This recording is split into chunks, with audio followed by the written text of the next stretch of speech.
Les ouragans figurent parmi les phénomènes naturels les plus fascinants et en même temps les plus redoutés que la Terre ait à offrir. Ce ne sont pas de simples tempêtes, mais de véritables machines atmosphériques complexes alimentées par l'énergie de la planète, capables de déchaîner une force dévastatrice qui transforme des paysages entiers et affecte des millions de vies. Cependant, leur pouvoir ne se limite pas à la destruction. Les ouragans racontent des histoires d'équilibre naturel, de complexité atmosphérique et malheureusement de vulnérabilité humaine. Pour comprendre pleinement ces géants naturels, nous devons explorer leurs origines, comprendre comment ils se forment, comment ils fonctionnent et pourquoi, depuis des siècles, ils terrifient et fascinent l'humanité. Les ouragans se forment au-dessus des océans tropicaux où les eaux chaudes agissent comme une véritable source de carburant pour leur développement. Lorsque la température des eaux dépasse 26,5 degrés Celsius, l'évaporation commence, chargeant l'air au-dessus en humidité. Cette vapeur monte, rencontre des couches d'air plus froides et se condense en gouttelettes qui libèrent de la chaleur. Cette chaleur, appelée chaleur latente, est l'ingrédient fondamental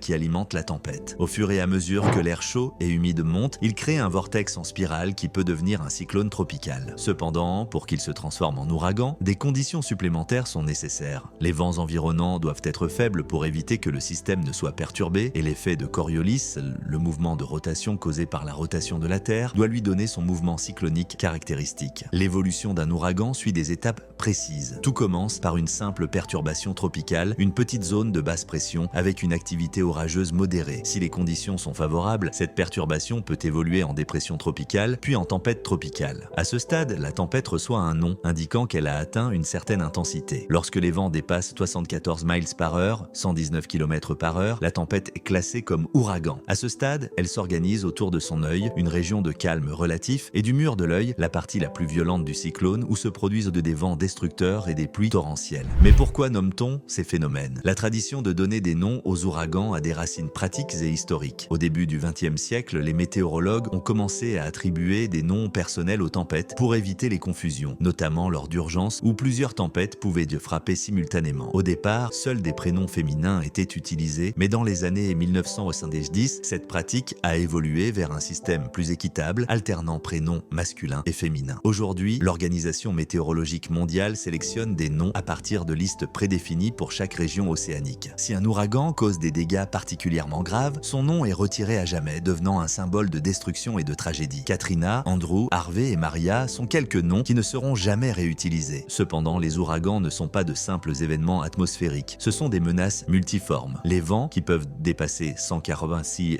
mph, 300 km/h, peuvent détruire des villes entières, déraciner des arbres, anéantir des infrastructures et rendre les paysages méconnaissables. Les ondes de tempête, en revanche, représentent l'un des éléments les plus meurtriers de ces phénomènes. Lorsqu'un ouragan approche de la côte, ces vents poussent d'énormes quantités d'eau vers l'intérieur des terres, provoquant des inondations soudaines. Ces élévations du niveau de la mer peuvent le dépasser 20 pieds, 6 mètres, submergeant des villes et des villages côtiers en quelques minutes. À cela s'ajoutent des pluies torrentielles qui peuvent déclencher des glissements de terrain et des inondations généralisées, comme ce fut le cas avec l'ouragan Harvey en 2017, qui a enregistré plus de 60 pouces, 1500 mm de pluie dans certaines parties du Texas. L'histoire est pleine d'ouragans qui ont laissé des marques indélébiles. L'ouragan de Galveston en 1900 par exemple est connu comme le plus meurtrier de l'histoire des États-Unis, ayant causé environ 8000 décès. Cette catastrophe s'est produite à une époque où les prévisions météorologiques étaient rudimentaires et la population non préparée. Katrina, en 2005, a dévasté la Nouvelle-Orléans, causant plus de 1800 morts et 170 milliards de dollars de dégâts. Les ondes de tempête ont submergé une grande partie de la ville, laissant des milliers de personnes piégées dans des conditions désespérées pendant des jours. En 2013, Haiyan, localement appelée Yolanda, a frappé les Philippines avec des vents records de 181 mph, 340 km/h, tuant plus de 6300 personnes et déplaçant des millions d'autres. Chacun de ces événements a non seulement modifié la géographie des zones touchées, mais aussi marqué la mémoire collective de ceux qui les ont vécus. Les scientifiques pensent que le changement climatique rend les ouragans plus intenses et fréquents. L'augmentation des températures mondiales a un impact direct sur les océans